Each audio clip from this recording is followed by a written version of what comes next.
ఈ రోజు Monday portfolio review explain చేసే ముందు ఒక ఇంపార్టెంట్ విషయం చెప్దామని అనుకుంటున్నా. అదేంటంటే మీ దగ్గర ఒక best of the best financial consultant ఉన్నా మీరు వెల్త్ క్రియేట్ చేయలేరు. ఏ సినారియోలో అంటే మీ దగ్గర ప్రాపర్ డిసిప్లిన్ గానీ ఫైనాన్షియల్ హ్యాబిట్స్ కానీ లేకపోతే. ఓకే, సో ఈ రోజు పోర్ట్ఫోలియోలో అలాంటిది ఒకటి మీకు ఎక్స్ప్లెయిన్ చేస్తాను. ఇక్కడ చూసుకుంటే కనుక 2.78 lakhs క్లయింట్ ఇన్వెస్ట్ చేశారు. అది 4.71 lakhs అయింది. టోటల్ గెయిన్ చూసుకుంటే కనుక 1.92 అంటే అప్రాక్సిమేట్ 2 lakhs దాకా ప్రాఫిట్ వచ్చింది. సో సిఏజీఆర్ చూసుకుంటే 16% దాకా ఉంది. సో చాలా చిన్న పోర్ట్ఫోలియో. ద రీజన్ ఏంటంటే క్లయింట్ 2021 లో స్టార్ట్ చేశారు, 2022 లో ఆపేశారు ఎస్ఐపిస్ చేసుకుంటూ. సో 2000 ఇన్వెస్ట్ చేసుకుంటూ 12,000 క్లయింట్ ఇన్వెస్ట్ చేశారు. ఇది హార్డ్లీ 3 ఫండ్స్ ఉన్నాయి. సో ఓవర్ చూపిస్తున్నాను. సో 12,000 ఇక్కడ 21,000 అయింది మీరు ఇక్కడ చూసుకుంటే కనుక. అండ్ 9,500 రూపీస్ దాకా ప్రాఫిట్ వచ్చింది. అండ్ ఇక్కడ 15.82% అనేది రిటర్న్ ఉంది. అదే ఇక్కడ కంటిన్యూ చేసుకుంటూ వెళ్తే కనుక హ్యూజ్ వెల్త్ అనేది ఇక్కడ క్రియేట్ అయ్యేది. Axis small cap fund, next HSBC mid cap fund, ఇది హై రిస్క్ కేటగిరీ. ఇప్పుడు small cap and mid cap అంటే సో ఇక్కడ కూడా చూడొచ్చు 2,000 ఇన్వెస్ట్మెంట్ 12,000 అప్రాక్సిమేట్ 23,000 అయింది, అంటే డబుల్ అయినట్టు.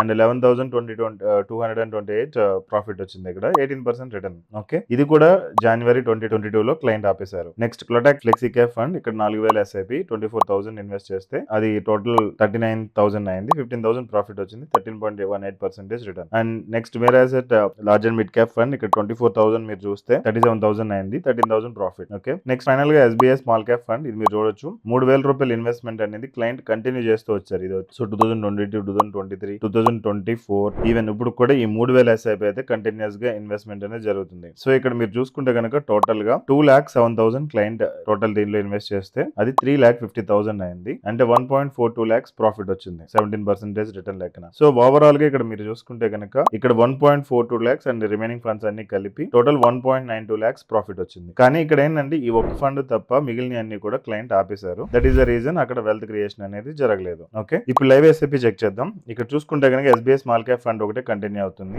అండ్ ఇక్కడ సబ్ నేచర్ వైజ్ మీరు చూసుకుంటే కనుక లార్జ్ అండ్ మిడ్ క్యాప్ లో చాలా తక్కువ క్వాంటిటీ పర్సెంటేజ్ ఉంది. మిడ్ క్యాప్ లో చాలా తక్కువ, స్మాల్ క్యాప్ లో మాత్రం ఎక్కువ ఉంది. And flexi cap. So usual గా ఒక 7 to 10 years పీరియడ్ కి ఇది బాగుంటుంది బెస్ట్ పోర్ట్ఫోలియో. అండ్ ఇదంతా కూడా high risk portfolio. Okay, and ఇప్పుడు ప్రెసెంట్ మనం చేస్తుంది 34 Monday portfolio review. Already 33 Monday portfolio reviews అన్ని కూడా మన యూట్యూబ్ ఛానల్లో ఉన్నాయి. మీరు ఒకసారి వెళ్ళి చెక్ చేయండి. అండ్ ఇప్పుడు ప్రెసెంట్ ఈ రోజు అయితే సెన్సెక్స్ 82,000 ఉంది. అండ్ నిఫ్టీ అయితే కనుక 25,000 ఉంది. ఓకే, సో మీరు వెల్త్ క్రియేట్ చేయాలంటే కన్సిస్టెంట్ గా లాంగ్ టర్మ్ పాటు డిసిప్లిన్ గా ఇన్వెస్ట్ చేసుకుంటూ వెళ్తే వెల్త్ అనేది క్రియేట్ అవుతుంది. Okay, wish all the best. And మీ యొక్క ఫీడ్బ్యాక్ అనేది ఇక్కడ కామెంట్ సెక్షన్ లో మెన్షన్ చేయండి. అండ్ నెక్స్ట్ మండే పోర్ట్ఫోలియో రివ్యూలో మీరు ఏమైనా స్పెషల్ కాన్సెప్ట్ ఏమైనా కావాలంటే కనుక ఇక్కడ కామెంట్ సెక్షన్ లో మెన్షన్ చేయండి. సో దాన్ని చెక్ చేసి నేను I will try to do. Okay, thank you.